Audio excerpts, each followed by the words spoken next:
इस घड़ी की बड़ी बड़ाई, इसको बड़े ऊंचे शब्दों में शास्त्रों में संतों महापुरुषों ने लिखा है। कहा सोई घड़ी सुलखड़ी जब साहेब आवे याद, लेखे में सोई घड़ी बाकी दिन बर्बाद। एक मनुष्य के जीवन का जो सबसे सुनहरा क्षण होता है वो सिर्फ वो क्षण होता है जब हमारे अंतर से, हृदय से उस परमात्मा के लिए करुण पुकार निकलती है। हम सब लोग जितने संसार में जन्मे हैं, चाहे हम दुनिया के अनगिनत कामों में फंसे हों, हजारों लाखों हमारे सामने दुनिया की व्यवस्थाएं हों, सुबह से लेकर शाम तक हमें फुर्सत न मिलती हो, उसके बावजूद भी अगर हमारे इस शरीर के अंदर जो जीव आत्मा है उसका अगर संतोष किसी भी बात में है तो वो सिर्फ उस परमात्मा की याद, उसकी तरफ अपने रुझान, अपने ध्यान से जुड़ जाने में है। और जो कृपाल सिंह जी महाराज कहा करते थे,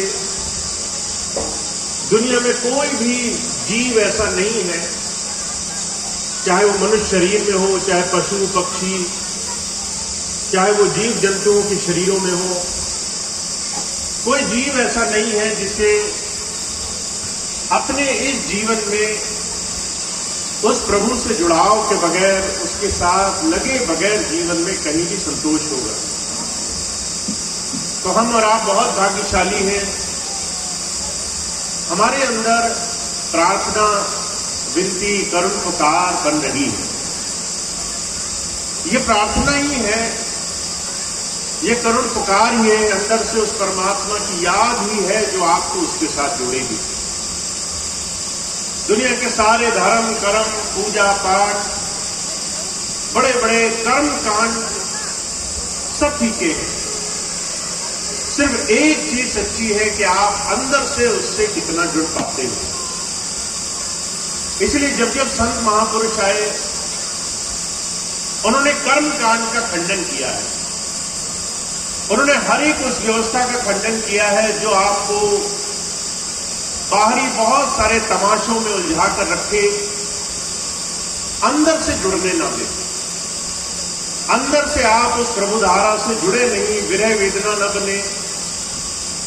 ऐसे तमाम दुनिया के साधन, ऐसे कर्म हैं जो आपको सिर्फ फंसा देंगे।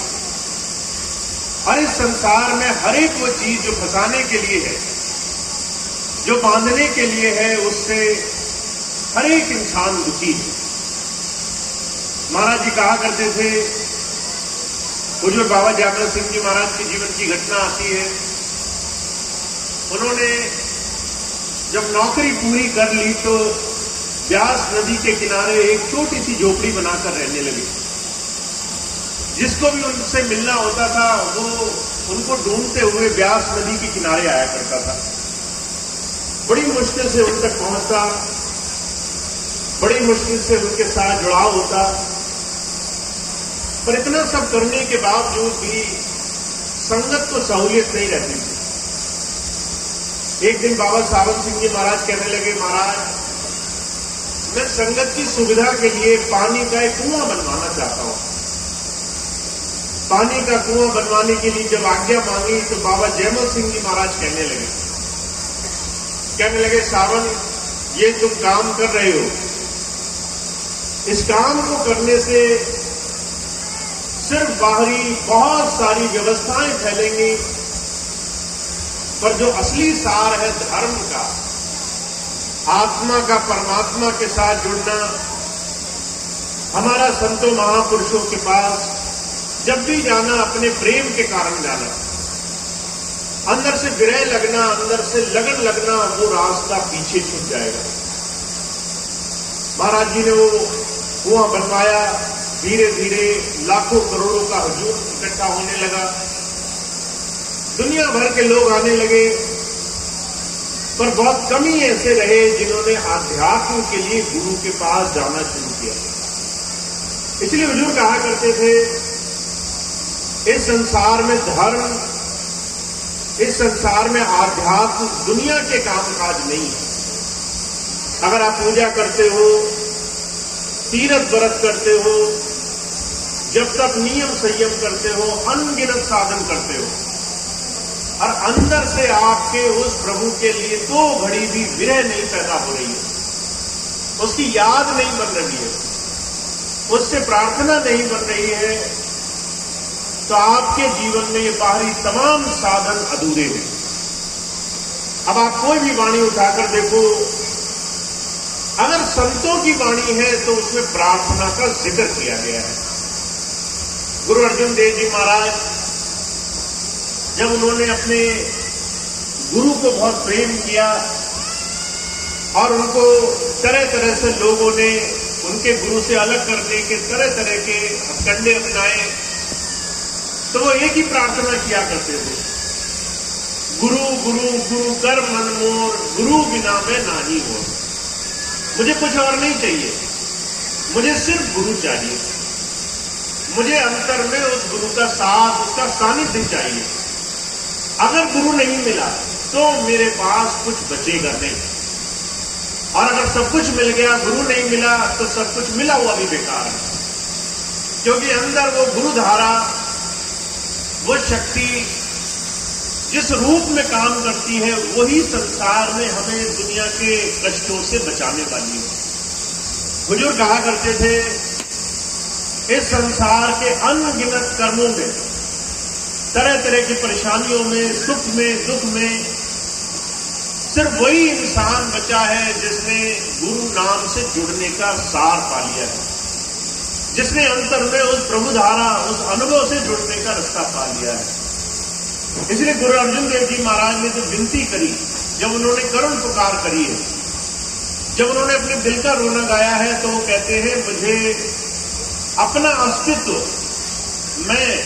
मैं कौन हूं, ये भी मुझे अब समझ में नहीं आता। मैं अपना अस्तित्व खो चुका हूं, मेरे अंदर सिर्फ उस प्रभु का स्वरूप दिखाई देता है। मैं सिर्फ उसे ही देखता हूं, मैं सिर्फ उसी को हर जगह, हर काम को करते हुए पाता हूं। तो जो कहा करते थे, इस संसार के 2 स्वरूप हैं जिसे हमें समझना बड़ा आवश्यक है। एक स्वरूप वो है जिससे दुनिया चलती है, जहां लोग संसार में बड़े बड़े मान, बड़ाई, वैभव, दुनिया की बड़ी बड़ी पदवी के लिए संसार के अभिमान में चूर होकर के संसार में भागते दौड़ते हैं। अगर आप किसी दुनियादार से पूछो तो आपको उसका अहंकार उसके सर पर चढ़ा हुआ दिखाई दे जाएगा। किसी को तन का अभिमान है, किसी को दौलत का अभिमान है, किसी को विद्या का अभिमान है।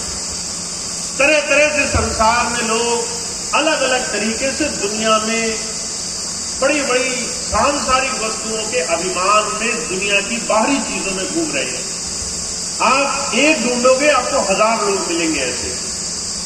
पर कबीर साहब कहते हैं, इस अभिमान को संसार में मैं भी कहा गया, मैं कुछ हूं। और जब तक ये मैं है, तब तक इस संसार में आपको जीवन का सार नहीं समझ में आएगा। स्वामी विवेकानंद थे, बहुत बड़े महापुरुष। एक बार उनके पास एक व्यक्ति गया, उनका उद्बोधन, उनका भाषण सुनने के लिए। जब उन्होंने अपना बात कही, तो स्वामी विवेकानंद की बात सुनने के बाद वो व्यक्ति कहने लगा कि महाराज, मैं भी भगवान को पाना चाहता हूं। अब जब ये बात कही तो स्वामी विवेकानंद बहुत हंसे और हंस करके कहने लगे, तुम्हें भगवान नहीं मिल सकता। अगर हम और आप जाएं अपने गुरुजी के पास और जाकर कहें हमें भगवान के दर्शन करा दो, अब वो मुंह पे मना कर दे तो कैसा लगेगा? मन में चोट लगेगी, अभिमान को चोट लगेगी कि मैं आया, इतनी दूर से आया, इतनी मेहनत करके आया, ये किया, वो किया। ये मैं है जिसको संत, ये अभिमान है जिसे संत हमें दिखाना चाहते हैं। हमें आईने की तरह ये दिखाना चाहते हैं कि हम अभी गुरु के पास शिष्य बनकर नहीं गए हैं। अभी ये मैं है जिसके कारण हम उससे कुछ पाने के योग्य नहीं बन पाए। अब वो गया, स्वामी विवेकानंद से कहने लगा, मैं परमात्मा को पाना चाहता हूं। स्वामी विवेकानंद कहने लगे, तुम्हें परमात्मा नहीं मिलेगा। अब उसको बड़ा दुख हुआ, कहने लगा, महाराज मुझे क्यों नहीं मिलेगा? कहने लगे, तुम्हें अपने वचनों को ध्यान से देखना चाहिए, तुमने क्या बोला? अब उसने ध्यान से दोबारा बोला, मैं परमात्मा को पाना चाहता हूं। कहने लगे, तुम्हारे अंदर मैं है, मैं हटा दो, क्या बचा? कहने लगे, परमात्मा को पाना चाहता हूं। कहने लगे, चाहना भी हटा दो, चाहने में बड़ी बुराई है। संसार में सारे झंझट चाहने से हो रहे हैं। कोई कुछ चाहता है, कोई कुछ चाहता है, कोई कुछ चाहता है।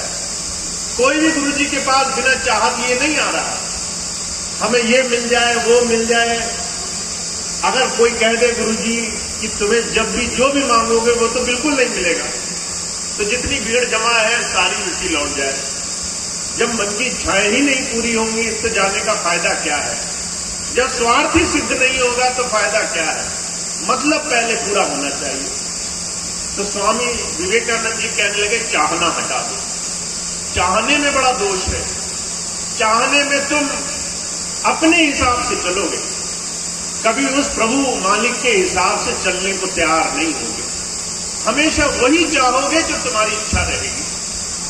कहने लगा, चाहना भी हटा दिया। फिर कहने लगे, क्या बचा? परमात्मा को पाना। कहने लगे, पाना भी हटा दो। पाना उसे होता है जो कभी खोया हो, पाना उसे होता है जो कहीं गया हो, जो सर्वस्व है, सर्वत्र है, सर्वज्ञ है, सर्वव्यापी है, जो अभी भी तुम्हारे बीच में बैठा हुआ है। उसको पाना कैसा? पाना तो तब हुआ जब उसे कभी खोया हो। अब उसको बड़ा आश्चर्य हुआ, अगर मैं भी खो दूंगा, चाहना भी खो दूंगा, पाना भी खो दूंगा, तो परमात्मा कैसे मिलेगा? स्वामी विवेकानंद कहने लगे, परमात्मा को कभी पाना था ही नहीं, तुम्हें अपने आप को खोजना। तुम भूल में हो, तुम भ्रम में हो, कभी घर में, कभी गृहस्थी में, कभी कारोबार में, कभी लेने में, कभी देने में, तुम अपने आप को भूले हुए हो। परमात्मा कभी तुमसे दूर नहीं गया। इसलिए कबीर साहब बार बार एक ही बात कहते हैं, कहते, हरि है खान रेत में बिखरी, हाथी चुनी न जाए। कहे कबीर गुरु भली बुझाई, चींटी होके खाए। कहते भगवान कैसे है? परमात्मा क्या है? कहते परमात्मा ऐसे है जैसे खांड में रेत मिल गई है। अब रेत भी बारीक है, खांड भी बारीक है, अलग कैसे होगी? हाथी का काम नहीं है। हाथी खांड और रेत मिली हुई अलग नहीं कर सकता। वो लाख कोशिश करे, उसकी बुद्धि, उसकी समझ, उसकी पहुंच बड़ी मोटी है, वो लाख कोशिश करे, चाह करके भी रेत के बराबर बारीक नहीं हो सकता। तो कबीर साहब कहते हैं, कहे कबीर गुरु बली हो जाए। गुरु जी क्या करते हैं? सिर्फ तुम्हें कहते हैं चींटी होना पड़ेगा, बारीक काम करने पड़ेंगे, छोटे छोटे समय, छोटे छोटे क्षणों का ध्यान रखना पड़ेगा। 24 घंटे में तुम्हारे पास अनगिनत मौके मिलेंगे, सुबह शाम रात खाना बनाते खाते, चलते फिरते, उठते बैठते, ऐसे तुम्हें चींटी की तरह अनगिनत मौके हर रोज भगवान देता है। तुम्हें उसकी याद रखनी है, चुन चुन करके खांड चुननी है, एक एक करके नाम इकट्ठा करना है।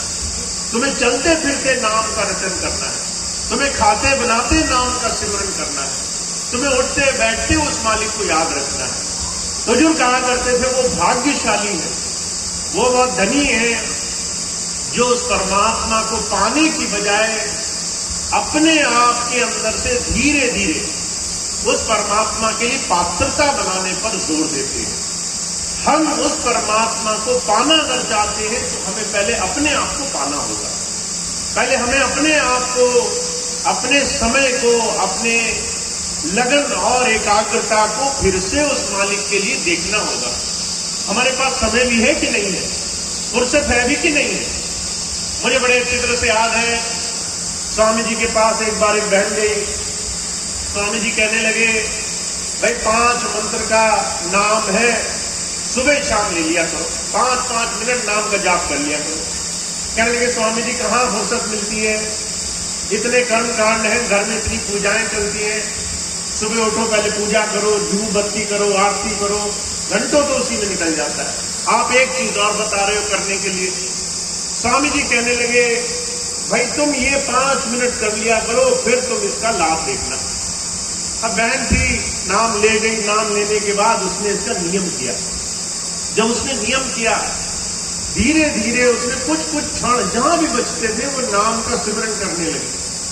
तब उसे एहसास हुआ कि वो जिस गुरु के साथ जुड़ने के लिए आई है, उसके साथ जुड़ने के लिए अपने जीवन की संभाल करना, अपने जीवन की पात्रता लाना बहुत जरूरी है। हम अपने 24 घंटे की दिनचर्या में कितनी बार भूल जाते हैं कि हम संसार में क्या क्या काम करने में लगे हुए हैं। इसलिए महाराज जी ने हमेशा एक बात कही, स्वामी जी ने जब नाम दिया तो 3 नियम बताए। पहला नियम शुद्धता का नियम, अपना आहार और विहार शुद्ध रखना, ये पात्रता का नियम है। स्वामी जी ने ऐसे ही नहीं कहा कि अपना आहार और विहार शुद्ध रखना। आहार की शुद्धता क्या है कि आप मांसाहार मत करना, आप शराब मत पीना, आप नशे मत करना। और विहार की शुद्धता क्या है कि तुम दूसरों से कैसा व्यवहार करते हो, इसको तुम कम मत समझना। पात्रता के लिए, उस मालिक की याद बनाने के लिए तुम्हारे हृदय में समरसता होनी बहुत जरूरी है। गुरु अर्जुन देव जी महाराज के जीवन की घटना आती है। एक बार हरिमंदिर साहब बन रहा था, जिसे हम अमृतसर गुरुद्वारा भी कहते हैं। वो जब बन रहा था तो लोग हर रोज गुरु जी के पास जाया करते थे। हर शाम सत्संग होता, फिर जो लोग सेवा पे आते, सेवा करते। एक बार एक सेठ जी आए, कहने लगे, महाराज मैं भंडारा करा रहा हूं, मेरे भंडारे में भी आप आना, दर्शन देना। गुरु अर्जुन देव जी महाराज कहने लगे, ठीक है, अगर समय होगा तो जरूर आएंगे। अब सेठ जी बोल करके घर गए, भंडारे की तैयारी करी, भंडारे का सारा इंतजाम किया, इंतजार करने लगे, गुरु जी आएंगे तो भंडारा शुरू होगा। अब इतनी देर में उन्होंने देखा एक बड़ा बदहाल सा, भूखा, बहुत गरीब, बहुत ही शरीर से दुर्बल आदमी सेठ जी के दरवाजे पर आ गया। कहने लगा, महाराज मुझे खाने को कुछ दे दो। अब सेठ जी कहने लगे, तुम्हें कैसे दे दें, तुम्हें जो है पहले रुकना होगा, पहले गुरु जी आएंगे, भंडारा होगा, फिर तुम्हें मिलेगा। धीरे धीरे इंतजार करते हुए बहुत देर निकल गई। वो भिखारी कई बार आया, सेठ जी के मन में हीन भावना भी आई, गुस्से की भावना भी आई। धीरे धीरे उसके दुत्कारते रहे, बार बार कहते रहे, भाग गए यहां से, किनारे बैठ जा, तरह तरह से दुत्कारा। जब 10 बार दुत्कार लिया तो वो भिखारी चला गया। उस दिन इंतजार करते करते रात हो गई, गुरु महाराज नहीं आए। अब सेठ जी को बड़ा मन में महसूस हुआ, हमने गुरु जी से कहा भी, वो फिर भी नहीं आए, हमारे मन की इच्छा पूरी नहीं करी। वो अगले दिन गया गुरु महाराज जी के पास, कहने लगा, महाराज मैंने आपको इतने प्रेम से बुलाया भंडारे में, आप आया नहीं। जब ये बात कही तो गुरु अर्जुन देव जी महाराज कहने लगे, भाई मैं तो आया था, मैं आया, पर तुमने मुझे कई बार धक्के मार के भगा दिया। जब ये बात कही तो सेठ जी को बहुत आश्चर्य हुआ, गुरु महाराज कब आए। और जब उसने विचार किया तो उसने कहा कि एक ही व्यक्ति था जिसे मैंने धक्के मारकर निकाला। तब उसे एहसास हुआ, गुरु अपने ही रूप में आए, अपने ही शरीर में आए तो उसका आना नहीं माना जाता। वो किसी भी रूप में तुम्हारे दरवाजे आ सकता है, वो किसी भी रूप में आकर के तुम्हें, तुम्हारे घर, तुम्हारे ऊपर कृपा करने के लिए किसी क्षण भी मौजूद रह सकता है। एक और घटना मैं आपको सुनाता हूं। अभी कुछ दिन पहले एक भाई मेरे पास आए, आकर कहने लगे, भैया जी जब आप विदेश चले गए तो मैं बहुत परेशान हो गया, मेरे शरीर में थोड़ा सा जो शरीर का ये जो चमड़ी का रोग लग गया। रोग लगने से धीरे धीरे बाल झड़ने शुरू हो गए, मेरी चमड़ी जो है वो बड़ी चिकनी हो गई। लोग देख करके बड़ी घिन मानते थे, न कोई शादी बारात में बुलाए, न कोई रिश्तेदारी में बुलाए, लोग कहें कि ये तो बड़ा बदसूरत दिखाई देता है। धीरे धीरे वो भाई कहने लगा, मुझे जो है मन में बड़ी हीन भावना होने लगी, कोई न बुलाए, न घर बिठाए, न पास बिठाना अच्छा समझे। तो कहने लगा, मेरे मन में ख्याल आया कि मैं अब जी के क्या करूंगा। मान चला गया, सम्मान चला गया, लोगों ने पास बिठाना बंद कर दिया, लोग सीधे मुंह बात नहीं करते। मन में विचार आया, अब मैं मर जाता हूं। कहने लगा, मैं गया कि मैं जो है जहर खा करके मर जाऊंगा। किसी ने कहा, जहर खाओगे ज्यादा चोट लगेगी, अंदर पीड़ा होगी, इसे किसी मिठाई में मिलाकर खाना। अब कहने लगा, मैं मिठाई वाले की दुकान पर गया, बड़ा दुखी, मौत तो आनी ही है। मिठाई खरीदने को तैयार बैठा था। इतनी देर में एक बाबा आए, आकर कहने लगे, क्या हालत बना रखी है, तुम्हारे शरीर को क्या हुआ। वो आदमी दुखी होकर कहने लगा, मेरे कई महीने से रोग लगा है, हजारों तरह की दवाइयां करी, अब तो बड़ा समाज में बड़ी बुराई होती है, तिरस्कार होता है, अब मैं जीना नहीं चाहता। बाबा जी कहने लगे, अरे परेशानी की क्या बात है, ये तो ऐसे ही ठीक हो जाएगा। उसे एक पता बताया वैद्य का। वो दवाई छोड़ करके, जहर खाना छोड़ करके वैद्य के पास चला गया। वैद्य ने 1 महीने की दवाई बताई। दवाई से धीरे धीरे रोग ठीक हो गया, फिर से बाल जमाए, फिर से ये शरीर की चमड़ी ठीक हो गई, रोग दूर हो गया। जब सब ठीक हो गया, जब मैं वापस आया 2022 में, वो मुझसे मिला, आकर के मुझे पूरी घटना उसने सुनाई। मुझसे वो पूछता है, कहने लगा, भैया जी ये बताइए वो बाबा जी कौन थे। मैं बड़ा हंसा, मैंने कहा, भाई तुम ही जानो कौन थे। कहने लगा, मुझे लगता है स्वामी जी थे। स्वामी जी अपने बच्चों की लाज रखने के लिए, उन्हें बचाने के लिए किस रूप में आ जाए, इसकी मैं कल्पना नहीं कर सकता। तो आप इस बात को समझिए, हम ये मानकर चले कि गुरु अपने शरीर में ही दिखाई दे, वही गुरु है, तो ये हमारी भूल होगी। वो किसी भी रूप में हमारे घर आता है, वो किसी भी रूप में हमारे दर पर आता है, वो किसी भी माध्यम से हमारी मदद करता है, वो किसी भी माध्यम से हमारी प्रेम भावना परखना चाहता है। तो हमारी पात्रता क्या हुई। महाराज जी एक बात कहा करते थे, स्वामी जी इस बात को दोहराया करते थे, अगर तुम मुझसे प्यार करते हो तो मेरे जितने भी बच्चे हैं, जितने भी मुझे प्रेम करने वाले हैं, उनको समरसता से तुम प्रेम करोगे। जो मुझे मानता है उसमें और मुझ में प्रेम में कोई भेद नहीं रखोगे। वहां तुम ऊंच नीच नहीं देखोगे, वहां तुम तेरा मेरा नहीं देखोगे, जात पात नहीं देखोगे। जिसने ये सारी चीज छोड़ करके हर गुरु प्रेमी से समरसता की भावना, प्रेम की भावना बना ली है। हुजूर कहा करते थे, जिसकी ऊंच नीच मिट गई है, जिसके अंदर की ये तमाम भावनाएं एक जैसी हो गई हैं, उसके अंदर पात्रता बनने लग जाती है। तो महाराज एक ही बात कहते हैं, अगर हमें उस परमात्मा के साथ जुड़ना है तो हमें अपने आप को धीरे धीरे उस प्रभु के लिए पात्र बनाना होगा, उस लायक बनाना होगा, जिसके अंदर वो अपने जीवन का सबसे बेशकीमती अनमोल रतन हमें प्रदान कर सके। गुरु के यहां देर नहीं है, उस मालिक के यहां देर नहीं है, पर उसकी दया महर को सजोने के लिए हमें अपने आप को बनाना पड़ेगा, हमें अपने जीवन को तैयार करना पड़ेगा। तो इसलिए महापुरुषों ने जोर दिया है। हम और आप आज जो यहां बैठे हैं, इसमें हमारा कोई बहुत बड़ा किरदार नहीं है। कहीं न कहीं उस मालिक ने दया करी है, साधन बनाए हैं, रास्ते बनाए हैं, वो हमें खींचकर यहां तक लाया है। हम इस बात को अगर ध्यान रखें कि जो हमारे लिए हर एक तरह की व्यवस्थाएं बनाता है, हम उसको हर वक्त ध्यान रख करके अपने जीवन की पात्रता पर ध्यान रखें। तो स्वामी जी 2-3 चीजें कहते हैं, उन चीजों पर ध्यान रखना है। पहली चीज कहते हैं, अपने शरीर, आहार, अपने बाहरी जीवन में पात्रता लाओ, आहार की शुद्धता रखो। कोशिश करना मांसाहार मत करना, कोशिश करना नशे मत करना, कोशिश करना तरह तरह की बुरी संगत में मत बैठना। अगर तुम बुरी संगत में बैठोगे तो एक दिन बुरा असर दे देगी तुम्हें। अगर तुम कह रहे हो 10 शराबी बैठे हैं, मैं नहीं पीऊंगा, तो माफ करना, आप 10 दिन बैठकर देख लो, 11वें दिन अगर वो आपको धीरे से शराब का शौक न पैदा कर देते, अगर 10 सिगरेट पीने वाले, बीड़ी पीने वालों के पास बैठ के देखो, अगर 10 दिन लगातार बैठोगे, अपनी संगत की रंगत तुम्हें जरूर दे देंगे। तो जो कहा करते थे, संगत का ध्यान रखना। अगर तुम चाहते हो जीवन अच्छा रहे, तो ऐसे लोगों से मित्रता करना जो तुम्हें प्रभु की तरफ जोड़े, जो तुम्हें समाज की विकृति बुराइयों की तरफ ले जाए, ऐसे के पास मत बैठना। अगर दो चोरों के पास बैठोगे तो तुम चोर ही कहलाओगे, तुम्हें कोई धर्मात्मा नहीं मानेगा। इसीलिए ऐसे की संगत करना जो जीवन में अच्छाई की दिशा में चल रहा हो। व्यवहार की शुद्धता क्या है? अपने विचार और अपने व्यवहार को ध्यान में रखना।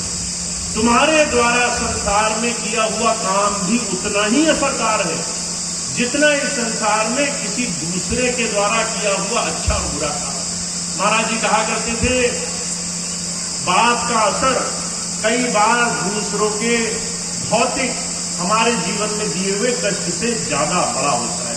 अगर आपने कड़वी बाड़ी बोली, अगर आपने तीखी जबान रखी, अगर आपने अपना व्यवहार, अपनी बोलचाल, अपने तरीके थोड़ा सा गुरुमय नहीं किए, तो आपके जीवन में आप इस तमाम विहार की संगत में कुसंगत की तरफ चले जाओगे। तो वो स्वामी जी कहते हैं पात्रता का ध्यान रखना, आहार और विहार की पात्रता। और तीसरी चीज, सबसे बड़ी चीज, आपके जीवन में आपकी आत्मिक कमाई, आपका ध्यान सिमरन। आपको अगर दिन में 5 मिनट भी मौका मिलता है तो 5 मिनट गुरु जी को दे देना। ध्यान में आंखें बंद करके उनकी याद में 5 मिनट गुजार देना। 5 मिनट से 10 मिनट दे पाओ तो बढ़ा लेना, 10 मिनट से आधा घंटा कर पाओ तो जरूर करना। क्योंकि हर एक वो इंसान जो अपने जीवन में गुरु से जुड़ने का प्रयास करता है, उसके लिए गुरुजी हर पल हर घड़ी हर जगह तत्पर मौजूद रहते हैं। और जो प्रयास नहीं करता, जो खाली बैठा रहता है, उसके हाथ से बनी बनाई चीजें निकल जाती हैं। तो 3 चीजें स्वामी जी बहुत जोर देकर कह रहे हैं, आहार की शुद्धता, विहार की शुद्धता और अपनी आत्मिक कमाई की शुद्धता। अपनी आत्मिक कमाई के लिए गुरुजी के नाम में जुड़ना है, चाहे थोड़ी थोड़ी देरी से, पर ध्यान और भजन में अपना समय जरूर देना है। तो हमारे लिए बहुत सुंदर अवसर है। ऐसा सुंदर अवसर हमें बार बार नहीं मिलेगा कि हमारे जीवन में हमें उस प्रभु से जोड़ने के लिए कोई अपने जीवन में मेहनत कर रहा हो। आपको दुनिया के हर एक काम में तरह तरह की चीजों में लगाने वाले लोग मिल जाएंगे।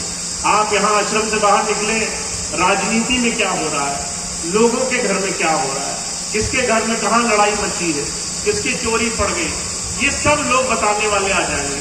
आपको बुलाने नहीं पड़ेंगे। आप 4 लोगों में खड़े हो, आपको ये सुनाने वाला आ जाएगा कि किसकी बहू, किसी की सास, किसी के घर में क्या दिक्कत हो रही है। पर आपको सत्संग की बात बताने वाला बड़ा मुश्किल से मिलेगा। आप ढूंढोगे तब भी जाकर के सत्संग की बात सत्संगी भी देने में बड़ा जोर करेगा। तो जो कहा करते थे, हीरा बहुत मुश्किल से हाथ आता है, कोयले के खान और कोयले की कालिक दुनिया में हर जगह बिखरी हुई है, उससे कालिक बनने में आपको देर नहीं लगेगी। इसीलिए जब जब महापुरुष आए उन्होंने बड़ा जोर दिया है, कहा करोरी कोई सत्संग आज बनाए। अच्छे काम को बनाना है। अच्छे काम अपने आप नहीं बनते हैं, बुरे काम बाहर जाते सड़क चलते ही आपको होने शुरू हो जाएंगे। अच्छे काम के लिए आपको जोर देना पड़ेगा, किसी सत्संगी के पास बैठना पड़ेगा, उससे पूछना पड़ेगा कि भाई स्वामी जी की कोई बात सुनाओ, महाराज जी की कोई बात सुनाओ, संतों महापुरुषों की चर्चा करो, एक शब्द पढ़ो, एक शब्द गाओ, ये सब करना पड़ेगा। अपने आप कोई नहीं करेगा। तो जो कहा करते थे, जब तुम सत्संग बनाओगे, जब गुरु जी की याद बनाओगे, जब धीरे धीरे गुरु का नाम कमाओगे, तब स्वामी जी की दया तुम्हें जीवन में महसूस होगी। तो आप बहुत भाग्यशाली हैं, आपको बहुत कुछ गुरु की कृपा से मिला हुआ है। आपको बस अपने जीवन में थोड़ा सा अपना स्वभाव बदलना है। 24 घंटे में आप हर रोज अपने आप को गुरु जी की दया से जोड़ने का नियम बना लें। और मैं एक छोटी सी बात कहता हूं, अगर आप ये रास्ते पर चलना चाहते हो तो आपको संकल्प लेना बहुत जरूरी है। अभी नवरात्रि आए, अभी एकादशी का व्रत आया, अभी करवा चौथ आया, अभी दूसरे अनुष्ठान आए। हमने कैसे व्रत रखा? हमें पता है अगर नवरात्रि है, अगर करवा चौथ है, तो हमने ऐसे ऐसे व्रत रखना है।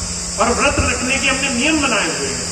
हम पूरे दिन अन्न नहीं खाएंगे, हम पूरे दिन जल को हाथ नहीं लगाएंगे। अगर आपने व्रत रखा हो और कोई आपका पड़ोसी, मित्र, कोई दोस्त, कोई आपका साथ वाला आके कहे, अरे भाई थोड़ा पानी पी लो, क्या फर्क है, पति की उम्र ही का तो सवाल है, कम घटती रहेगी, तो आप गुस्सा हो जाएंगे। आप कहेंगे हमने व्रत लिया है, संकल्प लिया है, तो आप संकल्प कितना मजबूत लेते हैं, ये बात आप अपनी